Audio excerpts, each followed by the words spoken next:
আসসালামু আলাইকুম, সবাই কেমন আছেন? শুভ সকাল। আজকে দেখুন আমি কি করছি, পিঠা বানাচ্ছি। শীত তো প্রায় এসে পড়লো, শীত শীত হালকা পড়তে আছে। তো আমার বাসার দিক দিয়ে পিঠা বানানোর ব্যস্ততা লেগে গেছে। দেখুন এদিক দিয়ে আমি পিঠা বানাচ্ছি, ওদিক দিয়ে আবার ভর্তা বানাচ্ছি।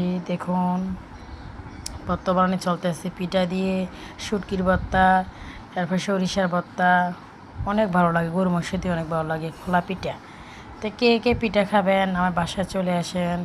তো দেখুন আমার পিঠাগুলো এক এক করে দিচ্ছি, উঠিয়ে নিচ্ছি। ওদিক দিয়ে আবার পিঠা নিয়ে সবাই খাওয়া শুরু করছে, এদিক দিয়ে বানাচ্ছি আমি।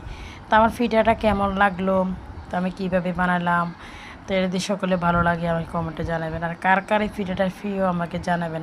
আমার তো পিঠাটা অনেক প্রিয়, অনেক ভালো লাগে খেতে। তো আজকে এই পর্যন্ত, আল্লাহ হাফেজ। সামনে